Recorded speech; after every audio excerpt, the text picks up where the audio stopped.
Hello everyone, నేను మీ Neeraja. Welcome back to our channel నిమిషాల్లో నీరజ వంటలు. ఇవాల్టి మన కిచెన్లో సజ్జ వడలను చేసి చూపించబోతున్నాను.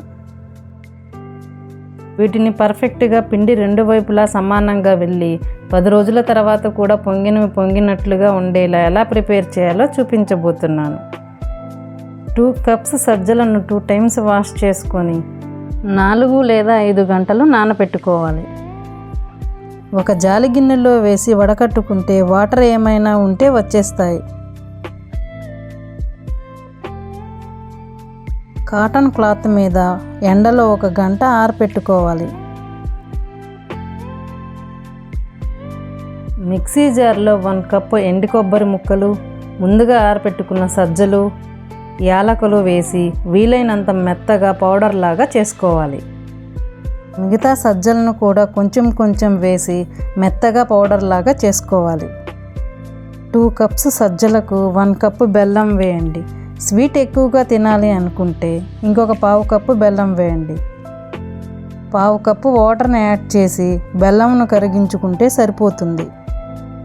ఎటువంటి పాకం అవసరం లేదు. బెల్లం వాటర్ కంప్లీట్గా చల్లారిన తర్వాత ముందుగా ప్రిపేర్ చేసుకున్న సజ్జపిండిలో కొంచెం సాల్ట్, కొంచెం వంట సోడా ఆప్షనల్ మాత్రమే, లేదంటే స్కిప్ చేయవచ్చు. మొత్తాన్ని కలుపుకొని బెల్లం వాటర్ను వడకట్టుకోవాలి. ఏమైనా డస్ట్ పార్టికల్స్ ఉంటే వచ్చేస్తాయి. చపాతీ పిండి కన్నా కాస్త సాఫ్ట్గా కలుపుకొని 15 నిమిషాలు పక్కన పెట్టుకోవాలి. స్టవ్ మీద కడాయి పెట్టి ఆయిల్ వేసి బాగా వేడైన తర్వాత చేతికి ఆయిల్ లేదా వాటర్ని తడుపుకొని పిండిని చిన్న ముద్దల్లాగా చేసుకొని తడి క్లాత్ మీద కానీ ప్లాస్టిక్ షీట్ మీద కానీ ఈ విధంగా పగుళ్ళు లేకుండా 1/2 ఇంచు మందంతో వడల్లాగా చేసుకోవాలి.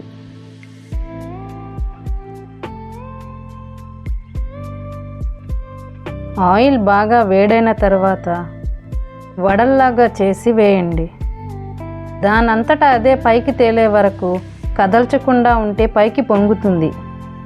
ఒకటి పొంగిన తర్వాతే మరొకటి వేసుకోవాలి. ఇలా 2 వైపులా మంచి గోల్డెన్ కలర్ వచ్చే వరకు అటు ఇటు ఫ్లిప్ చేసుకుంటూ కాల్చుకోవాలి. హై ఫ్లేమ్లో కాల్చుకుంటే వడలు ఎర్రగా వస్తాయి, లోపల పిండిగా ఉంటాయి. మిషన్కు పట్టించిన సజ్జపిండితో చేస్తే నూనెలో వేయగానే విడిపోయాయి. నేను అలా చాలాసార్లు ట్రై చేశాను, ఒక్కసారి కూడా సరిగా రాలేదు. అందుకే సజ్జలను 4 లేదా 5 గంటలు నానబెట్టుకోవాలి. ఎంతో టేస్టీగా ఉండే సజ్జ వడలు రెడీ అయ్యాయి. ఇవి చాలా అంటే చాలా బాగుంటాయి. ఈ సజ్జ వడలు మీకు నచ్చాయా? నచ్చితే ఒక లైక్ కొట్టండి. ఇంకా ఈజీ అండ్ డెలిషియస్ రెసిపీస్ కోసం మా ఛానల్ని సబ్స్క్రైబ్ చేసి పక్కనే ఉన్న బెల్ ఐకాన్ క్లిక్ చేయడం మాత్రం మర్చిపోకండి.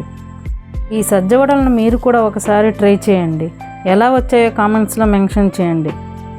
మరో మంచి రెసిపీతో నెక్స్ట్ వీడియోలో కలుద్దాం. Thanks for watching.